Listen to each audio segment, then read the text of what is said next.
Good afternoon, everyone. It's Make a Move Mike, also known as Michael Harris, here with Andy Cruz of Mortgage Heroes. And we're happy to have you here with us today. And we're going to be discussing, are you a buyer missing out on opportunities in today's real estate market? So let's begin. So first of all, if you're seriously thinking about getting into this market, you have to be thinking about taking advantage of this low interest rates.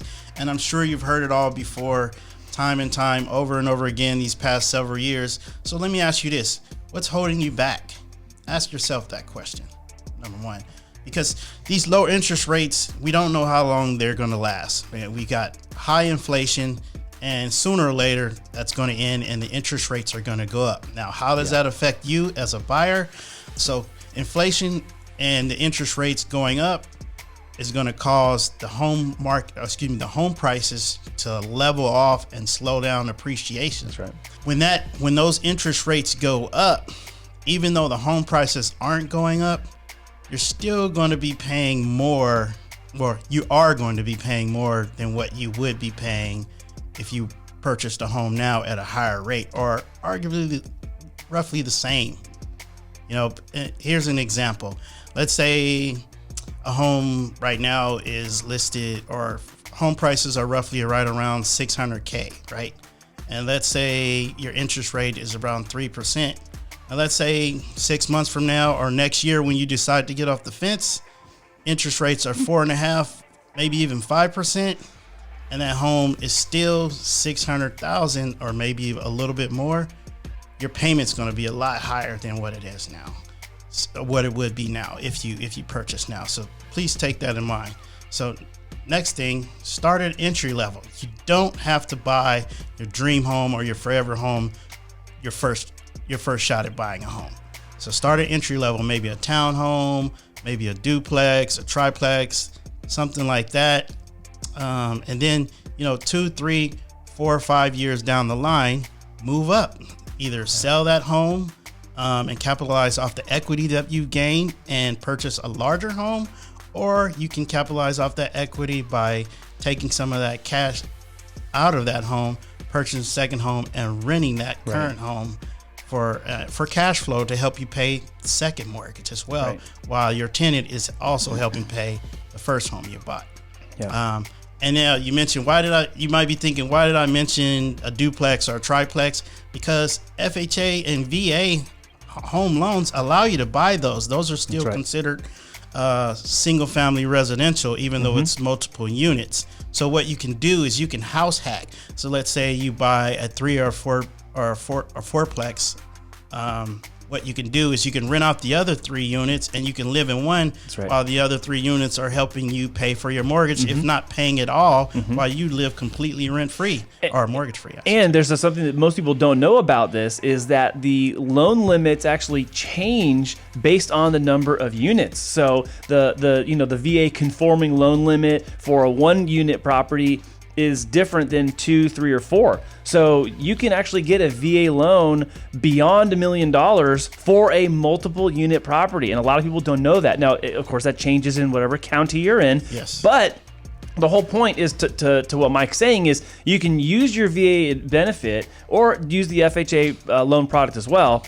They have an increased loan amount because they also know that a property that has 2, 3, or 4 units will be more expensive. But also those additional units that you're renting out offset the monthly cost to you as the owner. You just have to occupy one of the units. Typically, it's the main unit. There are cases where someone will rent out the main unit to someone else because it can fetch more money coming in, more gross rent. And then they'll live and occupy in one of the smaller units, especially if they're just they're a little younger, they're on their own, or maybe they're married without kids. So there's a lot of ways to kind of hack that situation and make it work for your advantage. And back to Mike's other point about moving every couple of years. It used to be that you buy a house and then you're there for decades, or your family has owned it for 50, 60, 70 years. That's kind of not the way people behave anymore with house ownership. With duplex, 3plex, triplex, and 4plex units, they can be held inside the family as a business and as an income producing property when you move somewhere else. Yes. Let's say you do find that dream home eventually in 3, 5 years or 10 years. Fine. You go find that dream house. This collection of units are making money right now. Exactly. So you have future appreciation, plus you have rent offsetting the cost, and you have a potential for that to continue making future income by maintaining it and holding it, even though you've moved off into the sunset of buying your dream home down the road. Exactly. And that's, it all boils down to your goals. What are your goals? What are you trying to accomplish? And you just want to maybe, write that out to kind of maybe write it out or reverse engineer it, whatever works better for you to help you figure out your plan. But you always want to make sure you have that in front of you and you're constantly working towards it. 1% a day will make it better. Yeah. Trust me. So another thing we wanted to mention is buying a home. You can build equity, especially here in Southern California, and in California for the most part overall. Yeah. You can build equity, and what that does is you may be thinking like, why am I going to have a house for a couple years when I'm in the Navy. I'm going to be leaving I'm going to be leaving in a couple years. Well, here's the answer to that question. You can build equity over those 2 or 3 years. If you decide to sell that home, you sell that home, you pull out that equity, i.e. you pull your chips off the table, you cash that out once you've sold it, and you can use that to purchase your next property where you're where you're going to PCS and get stationed at next. Now, let's say on the other side of the coin, you don't decide to sell that property. You're still building equity, which you, again, as I mentioned earlier, you can pull that cash out for, paying off debt or purchasing a property somewhere else throughout the continental U.S., or you can just continue to let that equity build if you decide to come back here to the San Diego area. Right.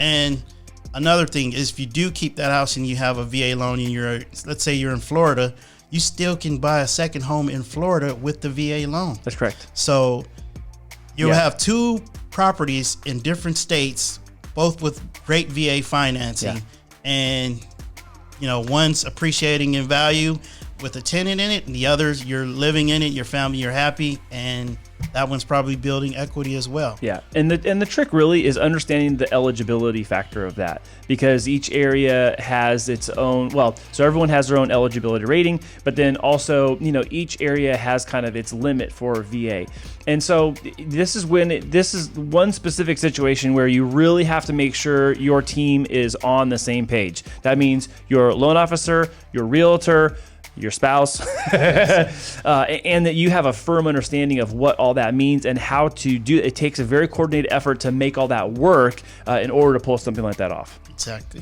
So again, when you move and sell and buy again, you can do that with the proceeds from the sale of your previous home. So another thing about buying a home that you may be missing out on opportunity by not buying a home, is the tax benefits.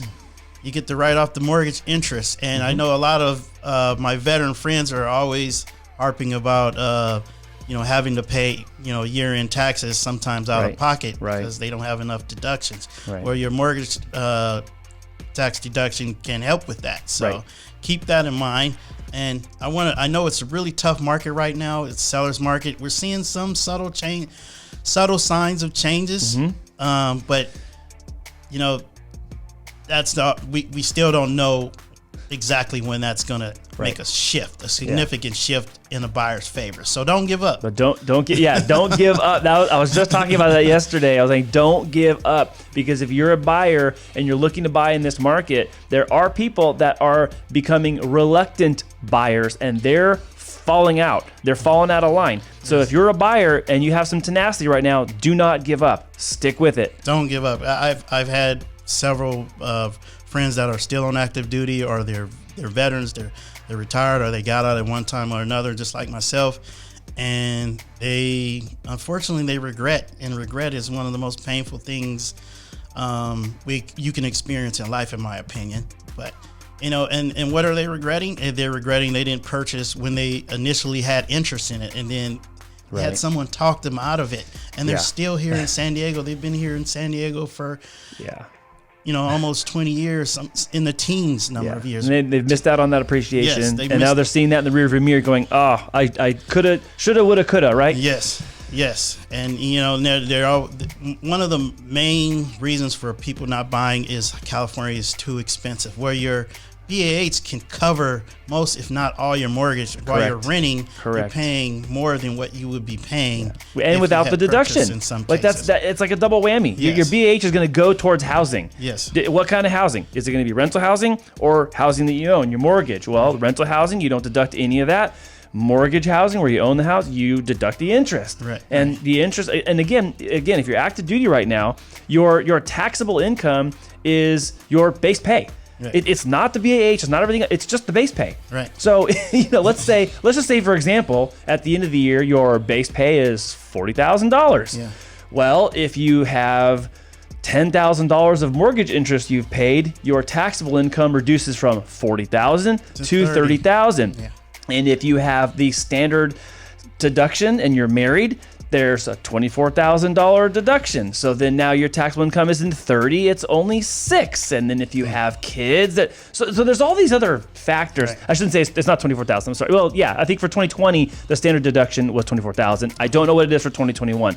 The point is though that you can actually get your taxable income whittled way down by simply you telling your BAH where it's going to go. Not the market telling you where to put your BAH, but you telling your BAH where to go. Right, and you can be using that BAH to pay your own mortgage, not someone else's. Correct. So the key point here is property values are still increasing. Yeah.